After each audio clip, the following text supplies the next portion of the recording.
You need a receiver which is equally creative. Which is equally creative. Otherwise क्या होगा? These energies will come near you and go back. They will bounce back. कुछ नहीं होगा. गुरु मिलेगा मगर ज्ञान नहीं मिलेगा. मैनिपुलेट नहीं करो. Don't try screw driver technology. कुछ नहीं होगा. भगवान भी आके आपके सर के ऊपर हाथ रखेगा तो भी कुछ नहीं होगा जब तक आपका ये रिसीवर अच्छा नहीं होगा. याद रखना. इसलिए मंदिर कुछ नहीं कर सकता है, मंत्र कुछ नहीं कर सकता है, गुरु कुछ नहीं कर सकता है. आप सब कुछ कर सकते हो. ये जरूरी है. Number 1, you are important. भगवान मंदिर सब छोड़ो. पहले अपने आप को लायक बनाओ. Make the receiver creative. आप लायक बनोगे, समस्त शक्तियां आपके पास ही आएगी. Because when you change from with in,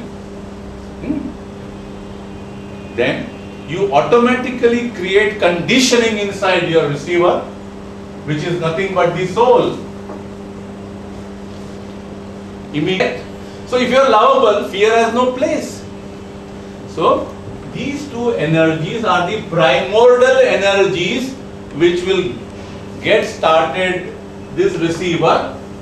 So if you want to unleash creativity inside you, then these two attributes have to be initiated inside you. So if you supply the soul with the fuel of love and the fuel of compassion, if you put it in your tanki, into your engine, which is the soul, then the soul, many things will stir up. All the stigmata will start operating, and the receiver's creative mechanism will open up, and the frequencies which are necessary for sustaining your life according to your ambitions will start triggering. Meditation. Correct? It is meditation. So it is very surprising that whilst we want to learn what is meditation, actually meditation is going on in each one of you. Each one of you are meditative at one level. I will give you an example. Suddenly you are going outside Bombay. You are traveling by train and car. You are sitting like this. And after some time you say, oh my God, वो bridge कब गया? I didn't notice that bridge at all. On that station, when did it go? Each one has experienced these kind of things. Or you are sitting somewhere and suddenly after half an hour you wake up. अरे आधा घंटा हो गया. Now whenever such things has happened to you, you have gone without your own knowledge into the realm of meditation. आपने ध्यान कर लिया है. That happens because the soul is already deeply meditative. You know why the soul is meditative? Because that is its food. The soul remains healthy as a healthy soul only by meditation. Just like by eating a healthy diet, you are able to maintain the health of your body. Now you see how clever God was. God knew man is very selfish. So he may not meditate. He will not meditate, or he may meditate very late. So the soul cannot be kept hungry for 40 years, 50 years, 60 years. So what he did, he made the soul, which is a part of him, always remain in touch with him. Invisible mobile phone दे दिया soul के हाथ में कि भाई हमारे साथ संपर्क में रहो. इंसान संपर्क में रहवे या नहीं रहवे. So the soul is not dependent on your brain, on your mind, or on your bad body for drawing the food. It requires to remain as a soul entity. So God had the wisdom to keep the soul independent of you, the human. So imagine, although the soul is a prisoner inside you, it is free. The soul is your prisoner, but it doesn't take anything from you, and it manages its own sustenance. in a miraculous way. And you now know that it is the most important gadget in your body. And it is linked. So, Can I ask a question? yeah.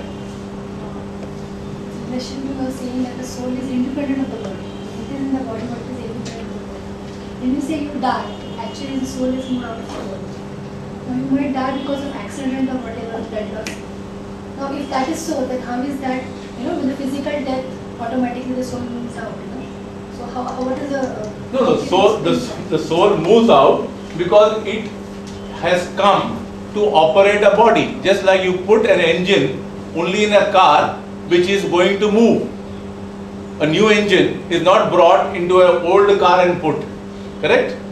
Do you buy a new engine and put in an old junk car? You will not do it. This is nature's rule that a soul can only remain in a body which is mobile in a certain way. You could be sick and then the soul is linked with, its soul is like a battery. It is a battery for operating the body. So if the body does not remain, the battery is not needed. So it goes back. It goes back from where it comes. So the supplier of this battery controls its tenure in a physical body up to a particular time. This is again a part of mystery. Your question is answered straight that when the physical body perishes, the soul has no role to play. So it goes back. In any case, it's an energy module and it will obviously go away when the physical body perishes. Mr. Kumar, one Yeah. understand. Your problem is that quite now we have come to the subject of soul, but the problem with most of us is that she always thinks herself as public relation officer of Indian Merchant Chamber. She can't easily, much of her time goes that way, not as a soul. I always think as a grandfather of a child, father of another son, and economic advisor of Indian Merchant Chamber. You just don't think that you are a soul. You just don't think, very rarely you think. Perhaps in a very rare reflective mood, you get into that mode. He must be thinking always as a homeopath about his patients, his wife, evening we will go. So we can't come out of that mode. And always most of our time, we can't link yourself to your soul, the so-called soul. Because that soul is a very elusive thing to most of us. I understood. I mentioned this a little while back when I said when a child has to be put to the school, you operate the borrowed intelligence. Similarly, you are obsessed with your own persona and your profession or your power or your pelf. But then it is good if you think like that, if it delivers you happiness. There is nothing wrong in any manner that you wish to pursue your life. Why? Because it is your life. You must understand the realm of meditation belongs to the realm of the divine. So they cannot just of the spiritual realm which you have to experience. Now if I say it is a particular place, how am I saying? It is based on experience.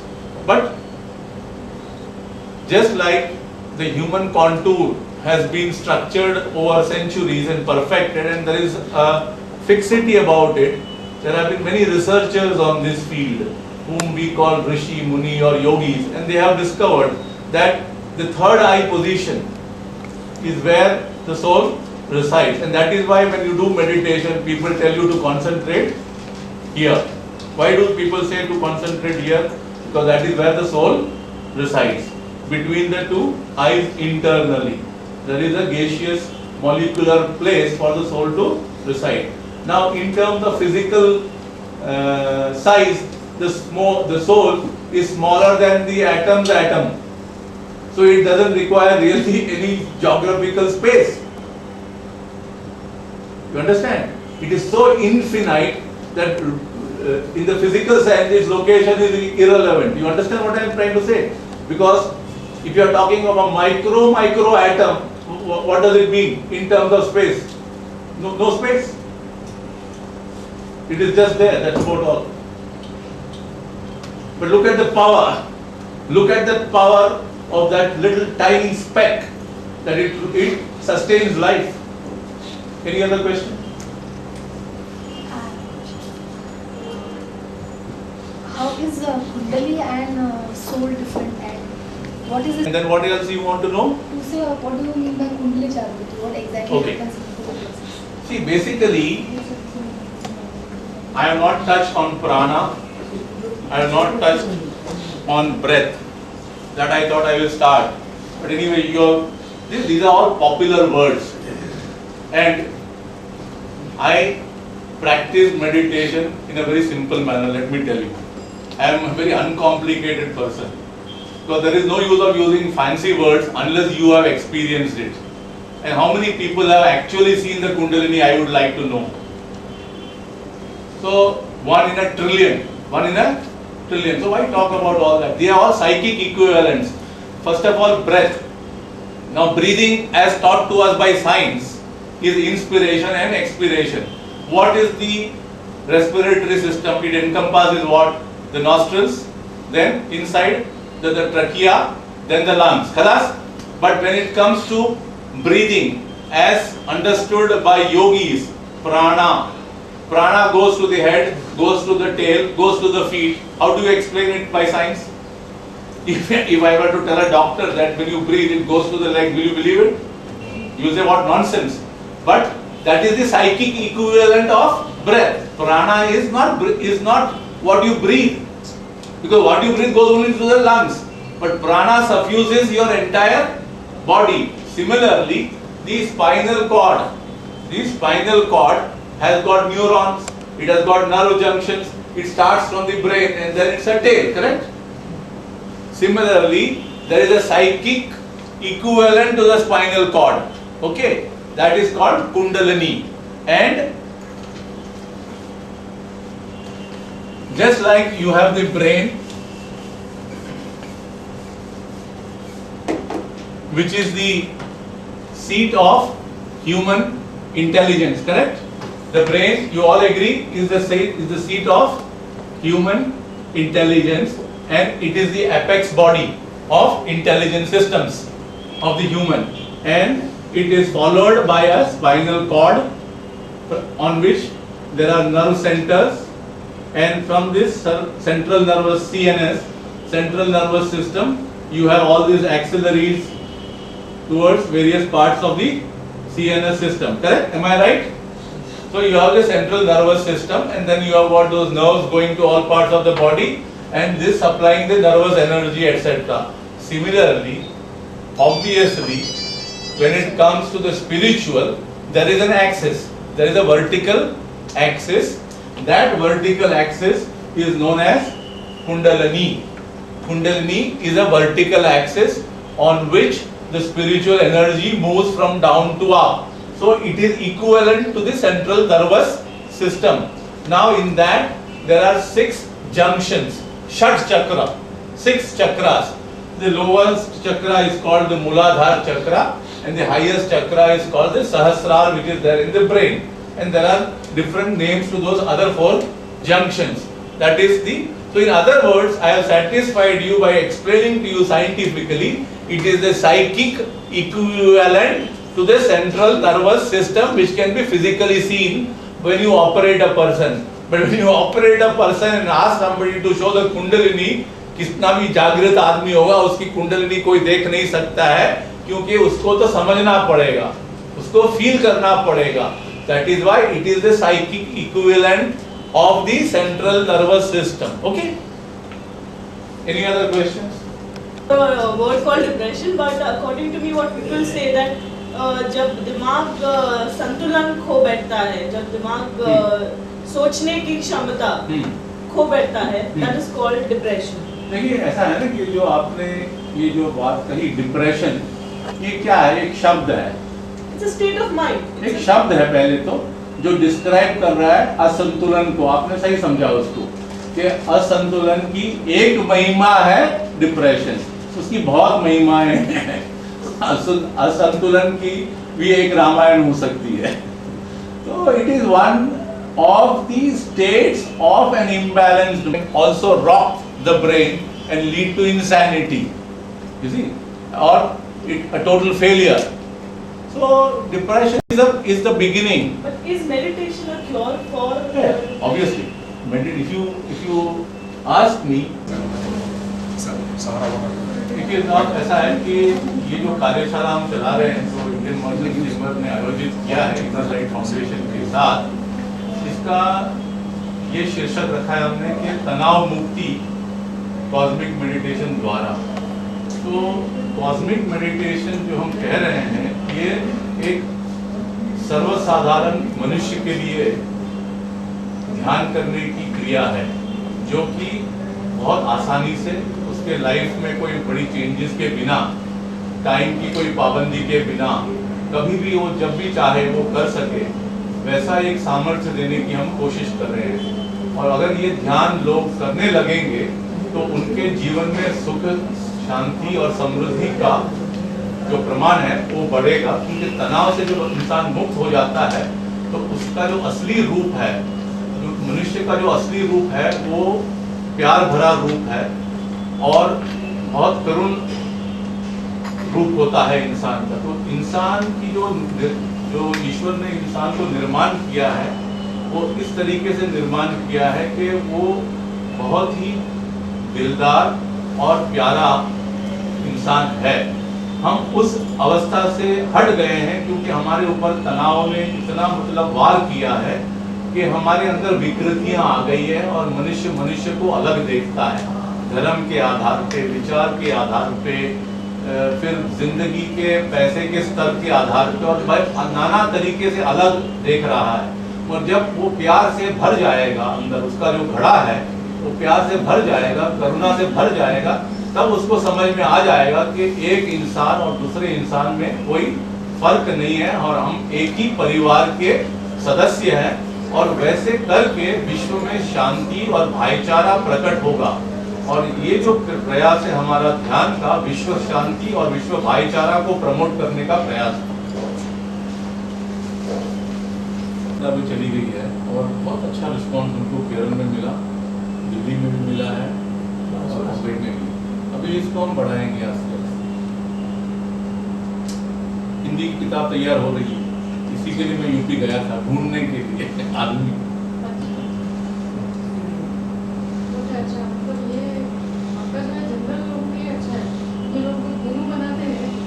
उसके बारे में जब अब मैं उसके बारे में जब बोलूँगा, यूपी में मैंने तो बोल दिया था कि आप पूछिए सवाल में उसका अच्छा जवाब दूंगा, बहुत नॉन कॉन्ट्रोवर्शियल।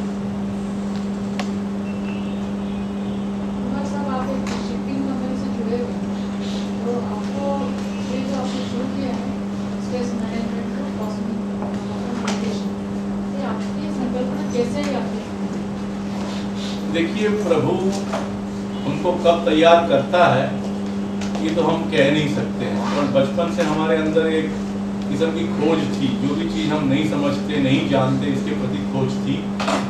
रात को अंधेरा क्यों होता है, इंसान मर क्यों जाता है, मरने के बाद कहाँ जाता है, ऐसे बहुत सारे प्रश्नों ने हमको बहुत घेर लिया था एक बालक अवस्था में।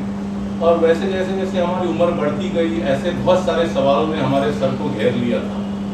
तो शायद इसी के खोज में हम बहुत जगह भटके थे, बहुत संतों से मिले, बहुत साधुओं से मिले, जहाँ भी कुछ अच्छी बात होती थी वहाँ पहुँच जाते थे। और मेरे को लगता है कि ये सब बातों का एक, समझ लीजिए मेरे अंदर सब ये जितने लोगों की बातें हमने सुनी और ये जो हमारे सवाल थे, इस सबका एक मंथन हुआ। और मंथन हो के एक दिन प्रभु की कृपा हुई और इसका विस्फोट हुआ और हमारे अंदर ये क्रिया जागृत हो गई और हम ध्यान की जो विषय है इसको अच्छी तरह से समझने लगे और इसकी बारीकियों के बारे में हमको अंदर से जानकारी हुई। जैसे कि अभी मैंने सुना अपने वर्कशॉप में कि आपको भजन महाराज ने स्वयं दर्शन दिए, तो आज की तारीख में, तो आज के इस दिन में कोई तो बहुत कम लोग विश्वास रखते हैं, तो आप लोगों को मतलब ये इस तरह विश्वास दिलाते हैं कि स्वयं गजानन महाराज प्रकट हुए थे और उन्होंने आपको इस मार्ग में डाला है। देखिए, बात ऐसा है ना कि गजानन महाराज ने मुझे सह शरीर दर्शन दिया, इसका तो सबसे बड़ा पुरावा मैं हूँ, क्योंकि मैंने ध्यान किसी से सीखा ही नहीं है।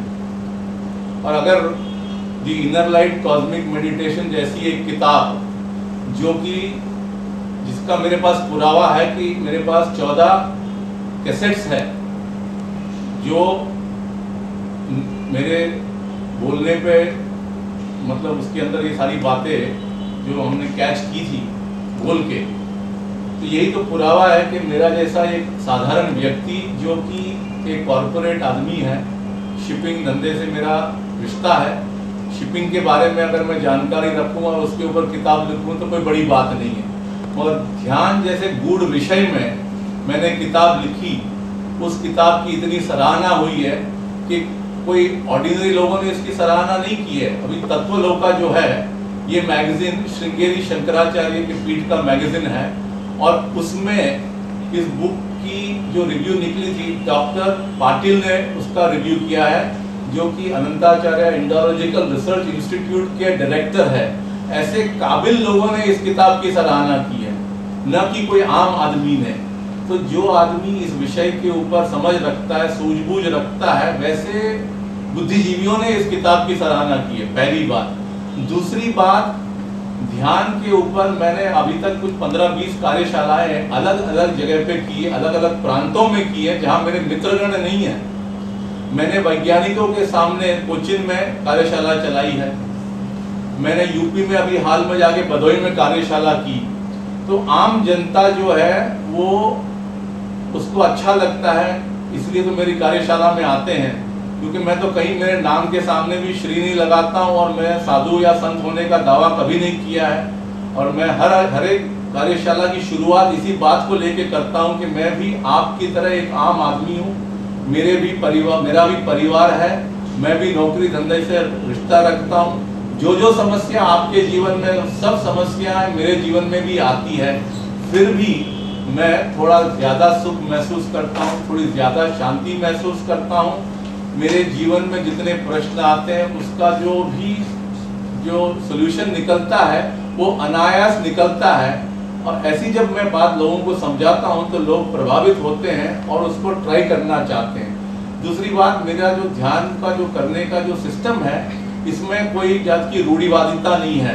पहली बात कि आपको आसन में नीचे ही बैठना पड़ेगा, फलाने पोज में बैठना पड़ेगा, फलाने टाइम उठना पड़ेगा, कि आप वेजिटेरियन खाना ही खा सकते हैं, या 5 बजे सवेरे आपको उठना पड़ेगा, इतने टाइम तक करना पड़ेगा, ऐसी कोई बात नहीं।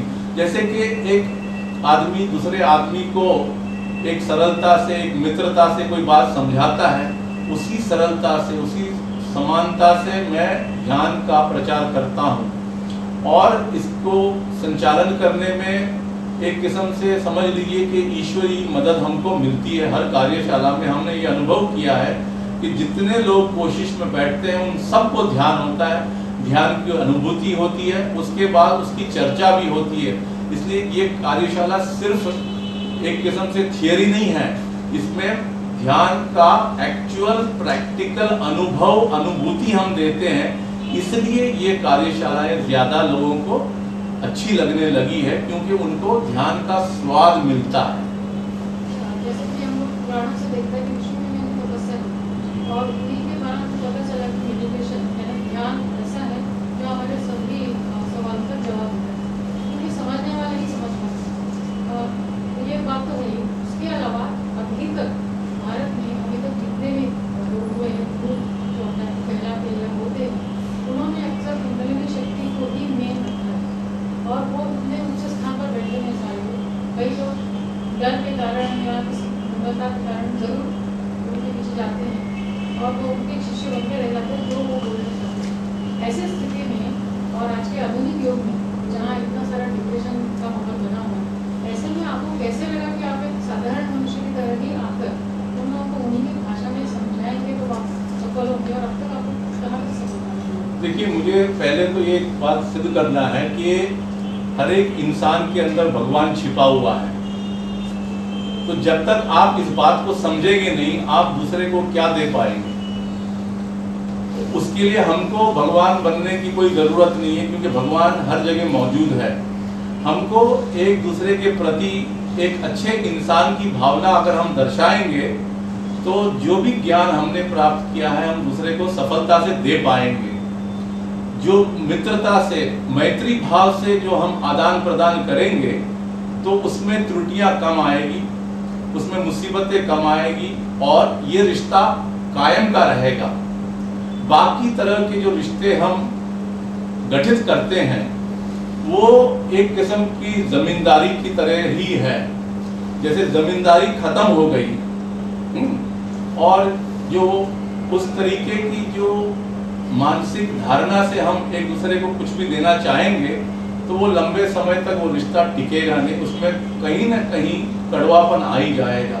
मैं समझता हूँ मित्रता या मैत्री ही एक ऐसा धागा है जो एक इंसान को दूसरे इंसान को बहुत ही सुंदर और सरल तरीके से और बहुत ही आसानी से जोड़ सकता है। इसलिए मैंने मैत्री को चुना है। जो मेरा माध्यम है इस प्रचार का वो मित्रता के माध्यम से मैं लोगों से मिलता हूँ। मैं हर एक को कहता हूँ कि मैं आपका मित्र बनने के लिए इच्छुक हूँ और आप मेरे मित्र बनो, इसलिए कि मैं प्यार को बहुत अहमियत देता हूँ, मैं प्यार करता हूँ, प्यार चाहता हूँ और मैं प्यार का जरूर भूखा हूँ। और मैं ये समझता हूँ कि प्यार ही एक ऐसा जरिया है जिसके थ्रू, जिसके अंदर से हम बहुत सारी बातें एक दूसरे के तरफ पहुँचा सकते हैं। अभी वर्कशॉप में मैंने यही देखा कि आपने सबसे मतलब ध्यान का सबसे बड़ा मूल बात आपने यही बताई है कि प्यार होना चाहिए। तो जितना सेंसिटिव आपका मन होगा नहीं आप फोकस नहीं देना चाहिए तो आप छू पाएंगे। लेकिन आज के संदर्भ में जब देखा जाए तो प्यार को सारे ज़्यादातर लोग शारीरिक आकर्षण में ही आजकल समझ रहे हैं। तो ऐसे में आप ये बात कहाँ तक समझा पाएंगे लोगों को कि प्यार ही सब कुछ है? मतलब ये बहुत ही अंदरूनी बात है, तो इसके लिए आपको कितना मतलब कष्ट उठाना पड़ता होगा, तो वो किस तरह से आप अपने अंदर उसका गठन करते हैं विचार? आपने बात बहुत सही कही कि प्यार, जैसे हम प्यार शब्द का उच्चारण करते हैं, ये शारीरिक में परिवर्तित ज्यादा होता है क्योंकि उसकी अनुभूति आसान है। शारीरिक प्रेम की अनुभूति की मात्रा इंसान के जीवन में ज्यादा है, इसमें तो दो राय नहीं है, ये आदिकाल से यही रहा है। तो उसको बौद्धिक और आत्मिक स्तर तक कैसे ले जाना, यही प्रयास है। खैर यही तो प्रयास ध्यान का भी है। ध्यान क्या है? उसी प्यार को जो निचले स्तर में है, रम रहा है, उसको लेके फर्स्ट फ्लोर, सेकंड फ्लोर और थर्ड फ्लोर और टॉप फ्लोर में ले जाने की क्रिया ही तो ध्यान है। तो इसमें ऐसा है कि जब तक आप इस बात को सर्वसाधारण भाषा में और बिना कॉम्प्लिकेशन किए, बिना रूल्स लगाए, इसको अगर आप पेश कर पाएंगे तो ये भोजन लोगों को आसान भी लगेगा, अच्छा भी लगेगा, स्वादिष्ट भी लगेगा और पौष्टिक भी महसूस होगा। तो इसलिए हमने एक इसके ऊपर जब हमने चिंतन मनन किया तो हमको क्या लगा कि इसमें सबसे बड़ी जो बाधा है ये रिश्ते की बाधा है। और इसमें क्या होता है, जब आप कहेंगे कि आप ऊपर है और जो आपके पास आया है आपसे नीचा है, तो फिर उसका जो दम्भ है वो उसको बाधा रूप में बीच में आ जाता है, उसका ईगो आ जाता है और फिर जो आप नॉलेज देना चाहते हैं वो पूरी मात्रा में सामने वाले को जाती नहीं है। मगर जब हम कहते हैं कि आप आइए, आप मेरे मित्र हो, तो क्या होता है, वो आदमी अपना दम्भ बाजू में रखता है, उसका ईगो बाजू में रखता है और वो खुल जाता है, अंदर से ओपन हो जाता है। तो ओपन होने से क्या होता है कि हम उसको जो भी देना चाहते हैं बहुत आसानी से दे पाते हैं। पहली बात, अगर हम कोई बड़ी बात भी नहीं कहे, छोटी भी बात कहे तो उसको बड़ी लगती है। उसका कारण क्या है कि हमने वातावरण निर्माण किया है, हमने ये कोशिश की है कि सामने वाला भी हमारा भाई है।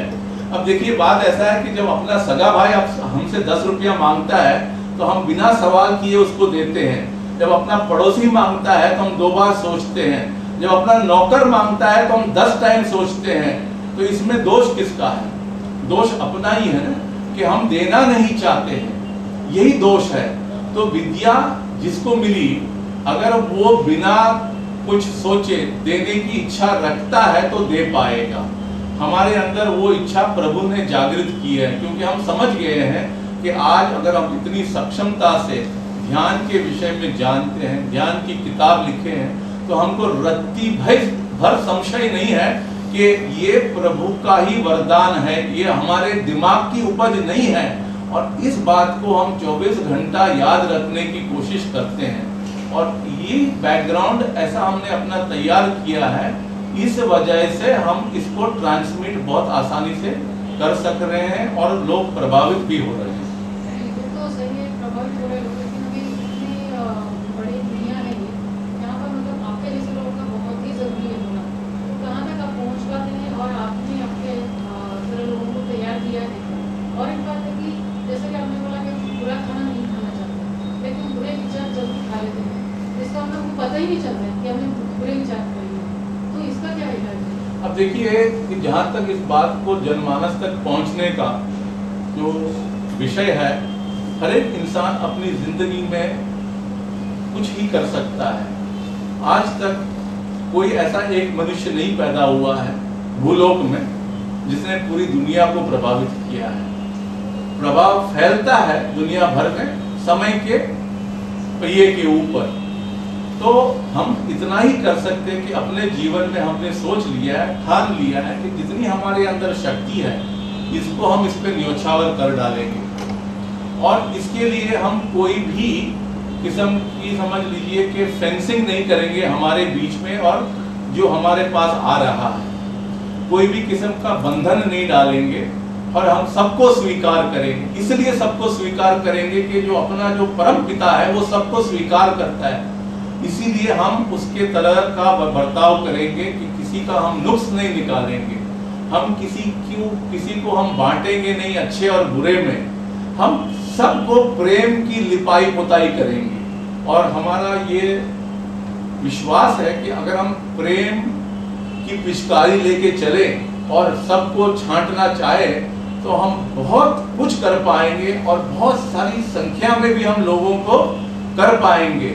मगर हम प्रेम के अलावा उस प्रेम के पीछे अपना पर्सनल कुछ भी मकसद रखेंगे तो हमारी प्रेम की पिचकारी छोटी होती जाएगी, उसकी सक्षमता कम होती जाएगी और आखिर में वो हमारे हाथ से गायब हो जाएगी। तो मनुष्य को ये समझना चाहिए, चाहे वो कितने भी बड़े स्तर पे पहुंच जाए, कि उसके पीछे उसकी शक्ति उसके खुद की शक्ति नहीं है, उसके परम पिता की शक्ति है। इस बात का अगर हम आभास हमेशा रखें तो हमारे अंदर से वैसा प्रेम प्रकट होगा जो कि इंसान के अंदर जो भी बुराई है उसको उठा के उसके अंदर वैसा एक संचार डाल देगा कि सामने वाले को मालूम भी नहीं पड़ेगा कि उसकी बुराई कब अच्छाई में परिवर्तित हो गई। इतनी क्षमता हमारे अंदर बिना सोचे पैदा हो जाएगी। तो मैं मानता हूं कि ध्यान ही एक ही माध्यम है जो इलेक्ट्रॉनिक है। आज के औद्योगिक दुनिया में हम जानते हैं कि जो इलेक्ट्रॉनिक माध्यम है वो सबसे फास्ट है, वैसे ध्यान भी विचारों को परिवर्तित करने में बहुत सक्षम है। तो जितनी बुराइयां हैं दुनिया में, जितने भी अभाव है, जितने भी दुर्प्रयास है, इसको सुप्रयास में परिवर्तित करने में, इसको सुविचार में परिवर्तित करने के लिए ध्यान ही एक ही ऐसा सॉफ्टवेयर है जो कि सब बुराइयों को बिना सामने वाले को उपदेश दिए, बिना उसके ऊपर अपना भार डाले, उसके नॉलेज के बिना, उसकी जानकारी के बिना उसको अच्छा कर डालेगा। तो ध्यान ऐसा गेंद है जो जब आदमी के ऊपर लगेगा उसको लगेगा कि ये फूल का गेंद है, ये प्रेम का गेंद है, ये अपना गेंद है, तो इसलिए मानव उसको स्वीकार करेगा। तो प्रभु ने हमारे अंदर वैसे गेंदों का भंडार डाला है, उसके हम समझ लीजिए जानकार है या जो भी है, जो भी आप समझे, मगर हम तो एक ही चीज जानते हैं कि प्यार ही सब कुछ है और हमारे अंदर और दूसरे के अंदर कोई फर्क नहीं है। हम ऐसे अपने विचारों से आगे बढ़ रहे हैं, इसलिए हमारी जो यात्रा है काफी सुखमयी है, ऐसा मैं समझता हूँ। आपके सवाल है, तो आपको तो प्रभु का वरदान है, वो तो जाहिर है। इसके अलावा आपको भी खोज करनी पड़ेगी इस विषय पर। तो इसमें आपके परिवार वालों का आपने काफी समय जुड़ाया होगा, तो उनका साथ कैसा है आपके साथ? देखिए ऐसा है कि जो भी वातावरण मिलता है वो हमेशा अनुकूल ही होता है, क्योंकि जो प्रभु है वो परफेक्ट प्लानर है। ईश्वर में कभी कमी नहीं होती है, क्योंकि उसके पास तो सब कुछ अवेलेबल है। He has all the thoughts, उसके पास सारे विचारों का समूह का साम्राज्य है, तो उसके प्लानिंग में कभी कमी नहीं होती है। मनुष्य क्या चाहता है कि जैसे उसका जो पहला रूम होता है, जिसको हम अंग्रेजी में ड्राइंग रूम कहते हैं, जहां हम हर चीज सजा के रखते हैं, मगर जब अंदर जाते हैं घरों के अंदर तो बाकी रूम में उतनी सजावट नहीं रहती है।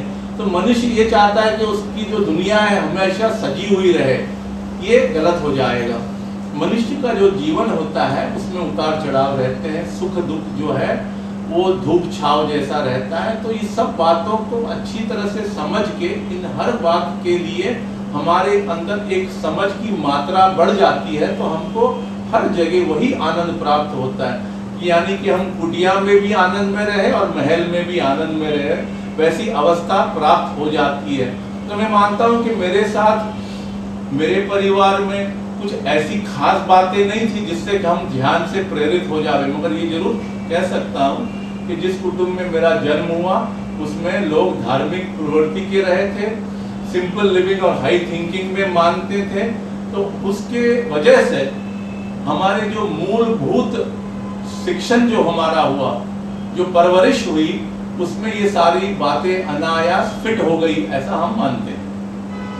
अभी आप संदेश क्या देना चाहेंगे? मैं अपने जितने दर्शक हैं और भारतवासी है या विश्ववासी है उनको इतना ही कहना चाहता हूँ कि देखिए, आप सब जानते हैं कि हम खाली हाथ आए हैं और खाली हाथ जाने वाले हैं। तो इस बात को अगर हम दिन में 3 बार याद करेंगे तो हम अपने अंदर का जो शक्ति पुंज है, जिसको हम आत्मा कहें, कॉन्शियंस कहें, सोल कहें, परमात्मा का वास कहे, जो भी कहे, जो पुण्य स्थल है, जो मंदिर है, जो मस्जिद है, जो गुरुद्वारा है, जो सिनेगॉग है अपने अंदर का, इसका हम उद्घाटन खुद कर सकेंगे। जब अपना मंदिर खुल जाएगा, जब अपना मस्जिद अंदर ही खुल जाएगा, जब अपनी गुरुद्वारा अंदर ही खुल जाएगी, तो हमारे जितने कर्म है वो पूजा हो जाए, पूजा में परिवर्तित हो जाएंगे। तो जब ऐसा हम जिंदगी जीने लगेंगे तो हमारा जो कर्म है वही पूजा में परिवर्तित हो जाएगा और हम मनुष्य होने का गर्व करने लगेंगे। और जब मनुष्य होने का गर्व करने लगेंगे तो हमारे अंदर से हम जो अपने आप को अकेला महसूस करते हैं, वो अकेलेपन में से निकल के हम विश्वव्यापी हो जाएंगे।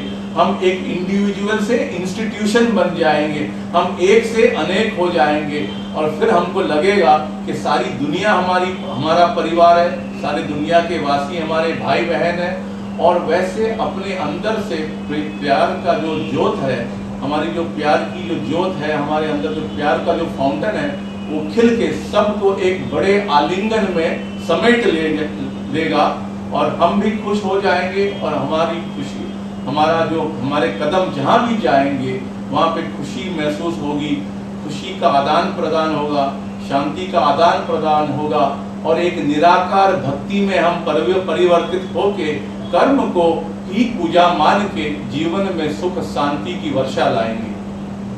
थैंक यू सारा समय। नमस्कार।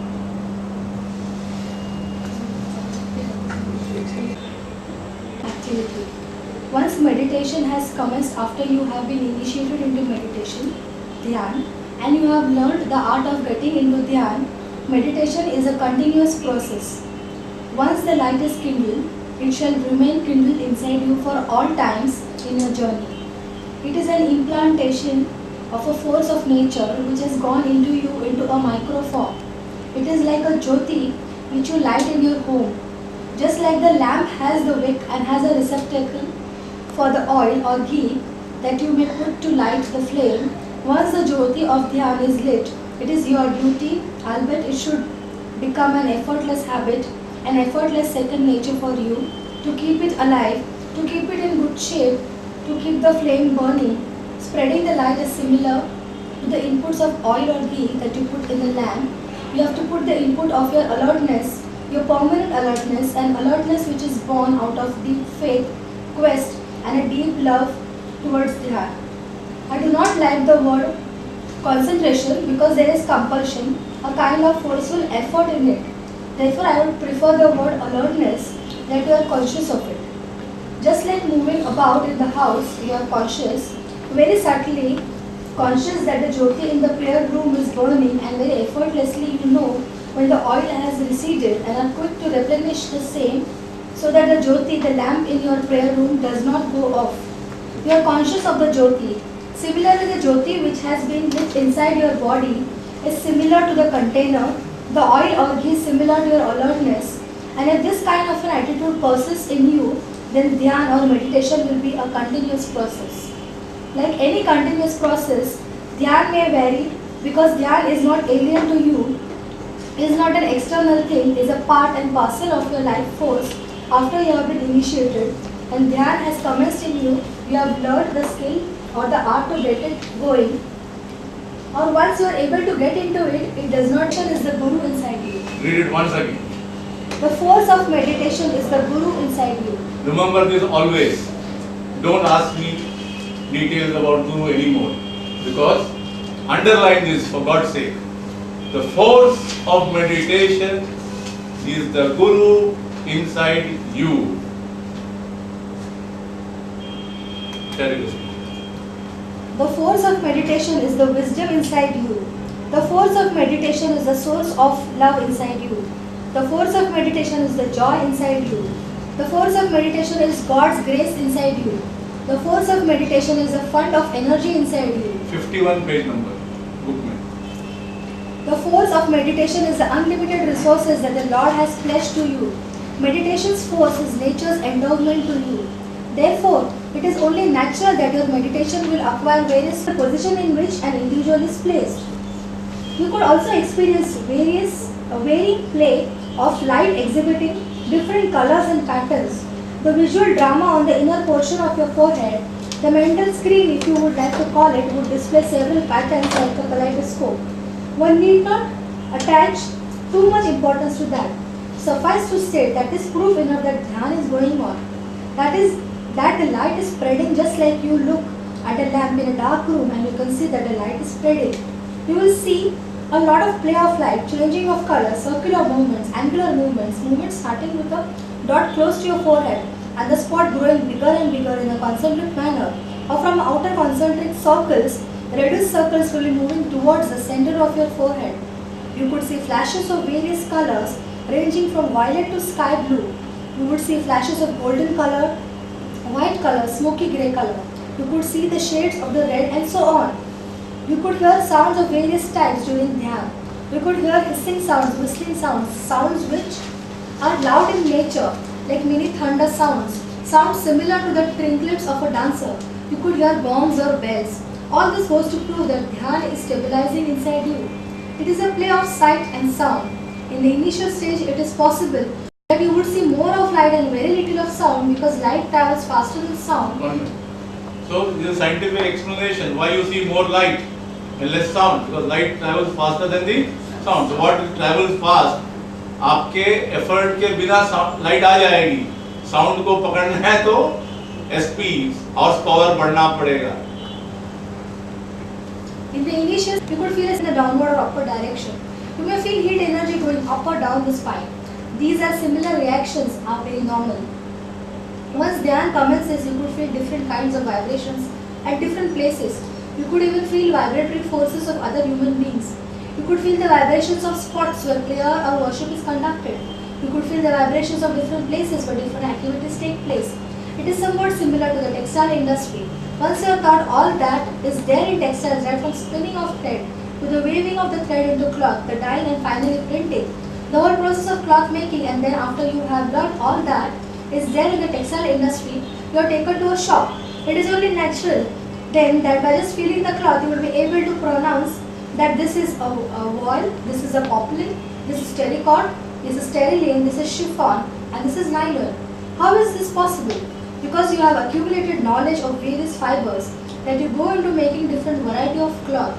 Similarly, when you are into dhyan, when you start doing dhyan or when dhyan starts happening in you on a continuous basis, after a period of time, you start recognizing the Lord's energy, the cosmic energy which is active at different places.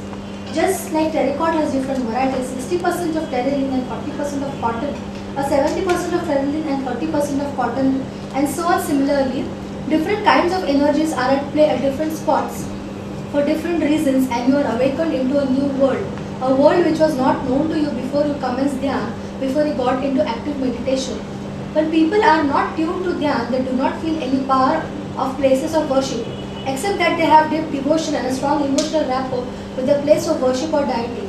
The god form which is there beautifully decorated, there is incense burning, there is good music, and all that put together kindles devotional faith. Thereafter people recite prayers, ask for boons, and when their wishes are fulfilled, their emotional reaction towards the deity or the temple becomes stronger. A faith bond, a friendship is established based on love. And so that is the pull between the temple and the devotee. Whereas once you start doing Dhyan and then you start going to temples, you will be able to feel the energy of the temple from a distance depending on your sensitivity. In the initial stages, you will feel the energy or vibrations near the sanctum sanctorium. Subsequently, with little effort, you will feel some energy moving from your legs upwards or from your head downwards, or you may feel the energy at your fingertips inside the temple or any place of worship. As your Dhyan becomes deeper on your subsequent visits to the same temple, you will realize you are able to feel the energy more clearly, more strongly. And a stage would come when you feel the energy of the temple from the outside of the temple, and if you become more sensitive, you will be able to feel the energy from a distance of half a kilometer or 1 kilometer. I have known people who are so sensitive that they can feel the energy of a certain places of worship from a distance as far away as 5 kilometers. This is because these individuals have become very sensitive to the cosmic forces, cosmic energy, and they are able to pick up the energy of the temple, because depending upon the energy of the temple or the samadhi or any place of worship, and depending on the energy field radius, one would be able to pick up energy from a distance. नहीं तो क्या मतलब है? So I have explained. So you see, this book is not like other books. You are able to see. अभी थोड़े पन्ने पढ़े हैं, but this is what happens when God writes a book, as different from a man writing a book. You see the flow of words. So this is the beauty. So what I am trying to tell you is, you will realize everything of meditation when you read this book. There will be no question that will be left, and you will have to read and reread this book again and again. I mean, she has read how many, 41 to 48 to 54. She has only read 3 pages, but in 3 pages, so much wisdom is already poured out that you are now being told that the world of Dhyan, the world of meditation is a new world which you have to discover. And once you discover this world, you will see that there are different sights and different sounds, and you will be able to recognize each sight and each sound. You will be able to differentiate it. You will be able to analyze it qualitatively. You will know why this has come, for what purpose this has come. And then after some time, we also talked about places of worship, that why places of worship have been constructed. You will get some idea from this, and after she completes the reading, I will talk to you on the importance of places of worship. It doesn't matter whether it is a church, mosque, gurudwara, what. But if you pay a little more attention to this, it has now come to a stage when it says that you will be able to feel the places of worship if you are sensitive from as much a distance as even from 5 kilometers. So once you start doing Dhyan, क्या होगा कि when you want to go to Siddhivinayak on Tuesday, you will not bother to go inside. You will stand in the opposite footpath, stand like this, close your eyes, and Siddhivinayak will go completely inside you. The person who has gone inside and even hugged Siddhivinayak, nothing has happened to him. So that is the beauty of being meditative, कि आप लूट लोगे भगवान को, और जब आपको मालूम पड़ेगा कि भगवान हमारा ही है, हमारा उनके साथ अच्छा रिश्ता है, वही एक ही रिश्ता है, तो क्या होगा कि एक ब्रिज बन जाएगा आपके बीच में और भगवान के बीच में, और आपको मालूम पड़ जाएगा कि गॉड इज एवरीवेयर. अभी once you start meditating, अभी यहाँ से जब आप घर लौटोगे, suppose you are staying in Mahi, यहाँ से जब जाओगे, जितने भी श्राइन्स आएंगे, मॉस्क होवे, गुरुद्वारा होवे, टेम्पल होवे, समाधि होवे किसी की, आस्ते आस्ते आपको सब टिंगलिंग टिंगलिंग फीलिंग होने लगेगी। तो आंख बंद करके फिर नेक्स्ट डे क्या करोगे, आंख बंद करोगे, फिर बोलोगे देखो मेरे को मालूम पड़ता है क्या सिद्धिविनायक आया है, क्या मुझे मालूम पड़ता है कि हाजी अली आई, क्या मुझे मालूम पड़ता है कि महालक्ष्मी के वाइब्रेशंस और हाजी अली के वाइब्रेशन में मुझे कुछ फर्क नजर आता है क्या। ये गेम शुरू हो जाएगा अंदर से। तो क्या हो गया, जब एक दफे फील होने लगेगा तो देखिए आंख खुली है फिर भी अंदर की क्रिया शुरू होने लगी है। मेडिटेशन आपका अभी ओपन आई से होने लगा है, because then what you do, you sit in the car, हाथ को ऐसा रखेंगे क्योंकि यहाँ पे थोड़ा थोड़ा वाइब्रेशन मिला। तो अभी नेक्स्ट टाइम क्या होगा, सिद्धिविनायक आने से पहले 10 मिनट से पहले आप एंग्शियस हो जाएंगे, यार इस टाइम कौन से उंगली में मिलता है। तो इसी को तो रिसर्च बोलते हैं। और क्या है रिसर्च का मतलब, तीसरी बार क्या करोगे, यार आज चलो मतलब खड़े रहते हैं, अरे 10 उंगली में मिली, फिर तो मजा आया, वहीं बैठ गए जाते, पूरा एनर्जी का मूवमेंट मालूम पड़ने लगा, यहाँ से घुसता है, यहाँ तक जाता है, पीछे जाता है, इधर जाता है, उधर जाता है। ऐसे आपकी किताब की रचना शुरू हो जाएगी। You will start writing the book of your own meditation. Because ये गई तो इसके हाथ से इधर से हुआ, ये गए तो इनको तो सर में से लगने लगा, तो अलग है, इनकी किताब अलग होगी। अभी आप गए डायरेक्ट इनके स्पाइन से चलने लगी तो इनकी किताब अलग होगी। तो हर एक की किताब अलग अलग होके अगर आप सब इकट्ठा मिलोगे तो इतना बढ़िया सभा भरोगे, you will enjoy it so immensely. मगर फील जरूर होगा, ये तो गारंटी है। आज हमने आपको ये बता दिया है, आप लोग सबको फील होगा। अब जब मंदिर में जाओगे तब समझ में आएगा मंदिर का क्या, मंदिर की क्या अहमियत है। What is the value of मंदिर, गुरुद्वारा, चर्च, मॉस्क। ये बात आज से, ये राज आपका खुलेगा, इसलिए भगवान ने आपको यहाँ भेजा है। क्योंकि अभी तक आप गए, आपने इमोशनली भावुकता से भगवान से रिश्ता जोड़ा था, नहीं जरूर बाजू वाले का काम किया है, मेरा भी करेगा, वैसे भाव से किया था, अपने भाव से नहीं किया था। अब क्या जाओगे, अब जाओगे तो सिद्धिविनायक को फील करोगे, you will feel him, you will feel him much more than that pujari who is touching the god।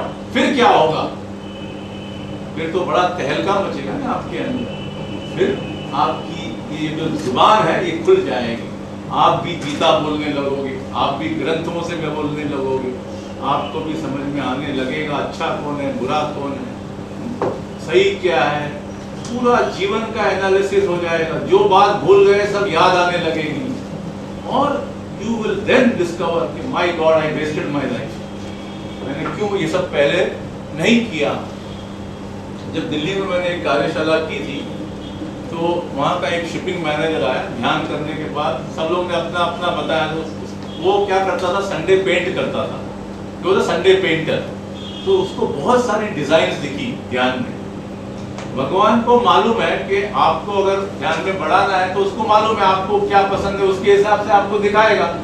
He will give you a lollipop of your choice, नहीं तो आप छोड़ दोगी।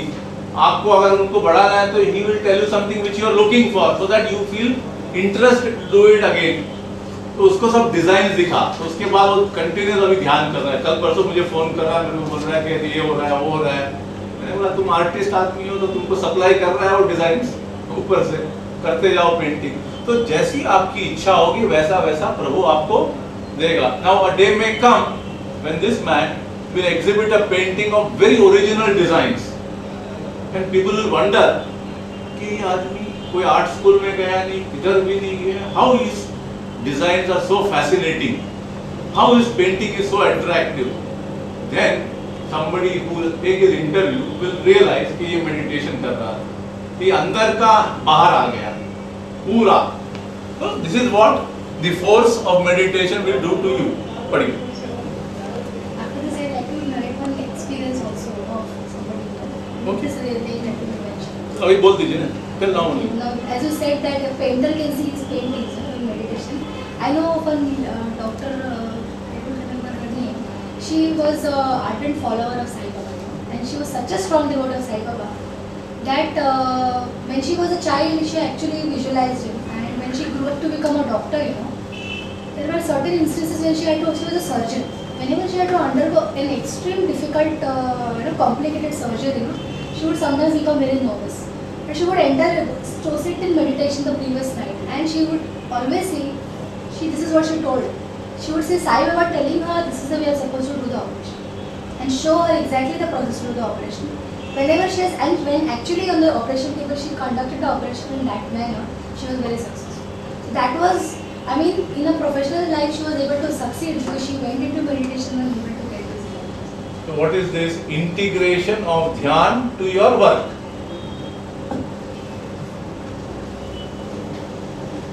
And as you mature in your dhyan, depending upon the possibility that your spiritual matrix offers, you shall develop your own dictionary based on your own experiences of dhyan. You will. Acha, 1 minute. I use the word here spiritual matrix. It's very important to dwell on this point. क्योंकि हर एक आदमी ध्यान करता है, उसकी प्राप्ति अलग होती है. तो ये स्पिरिचुअल मैट्रिक्स क्या होता है? Spiritual matrix. अभी मैट्रिक्स का मतलब क्या है? स्पिरिचुअल मैट्रिक्स यानी कि आध्यात्मिक, क्या कहेंगे उसको, जो आपके अंदर जो आध्यात्मिक पॉसिबिलिटी यानी कि जो भी प्राप्ति का जो मापदंड है आपके अंदर. It is a spirit. In English, when you say spiritual matrix means it not only सिर्फ प्राप्ति ही नहीं, किस टाइप की प्राप्ति उसका भी वर्णन होता है उसके अंदर. यानी कि आध्यात्म प्रवृत्ति से, समझो कि मेरी मैट्रिक्स में लिखा होगा कि मैं भाषण करूंगा. ये मेरी आध्यात्मिक मैट्रिक्स में लिखा है कि मैं ध्यान करूंगा, ध्यान करवाऊंगा और ध्यान का प्रचार मुंह से करूंगा. किताब से तो किया है मगर मुंह से भी कर रहा हूं. अब देखिए दुनिया में कितने अच्छे लेखक होते हैं मगर वो बोल नहीं पाते. They are not able to speak. There are very few authors who have moved with the book. I am one of those very few people who is able to talk also as effectively as I write. Now this is what meditation does to you. It takes you to another possibility which is not there. Generally क्या होता है कि brain काम करता है एक direction में, इसलिए जो लेखक होते हैं they are very poor communicators. बहुत कम भी बात करते हैं. But because I am meditative, the Lord has now opened up this channel as well and many more things. So when you are meditative, your spiritual matrix will open up and उसमें possibilities होती हैं. For example, if possibilities it is कि the creative force knows your age. अभी समझो आपने ध्यान 80 साल की उम्र में शुरू किया है तो उसकी लिमिटेशंस होती है, तो उसके हिसाब से ऑपरेट होगा. मगर आपने 16 साल की उम्र में ध्यान शुरू किया है तो उसमें पॉसिबिलिटीज बढ़ जाएंगी, वर्सिटैलिटी बढ़ जाएगी. देन अगर आपके अंदर समझो कुछ खूबियां हैं आपके स्पिरिचुअल मैट्रिक्स में कि आप सचमुच हर एक से प्यार करते हो, तो आपको बहुत जगह जाने का मौका देगा प्रभु. अगर आपकी अंदर झिझक है कि नहीं मैं तो अपने ही बस इतने में सीमित दायरे में रहना चाहता हूं, तो प्रभु आपको सीमित दायरे में रख के आपसे काम करवा लेगा. तो ये सब आपने ये जो आध्यात्मिक जो लेखन है अंदर आपका जो लेखा है आध्यात्मिक लेखा उसके ऊपर निर्भर होता है. और वो लेखा आपके बुद्धि में जो जो प्रभाव हो सकता है उसके ऊपर निर्भर रहता है. समझे ना आप? तो वो सब, अब ये जो उदाहरण इन्होंने दिया कि वो जो औरत थी वो सर्जन थी मगर उसके सर्जरी के अंदर जुड़ गया भगवान और सर्जरी को और सक्षम बनाया. So it got integrated on the work route. तो basically this is the third force which integrates with your work and promotes excellence. जो भी कार्य आप करते हैं उसमें आप बहुत आगे जाके उन्नति करके उसके जरिए आप लोगों की सेवा करोगे.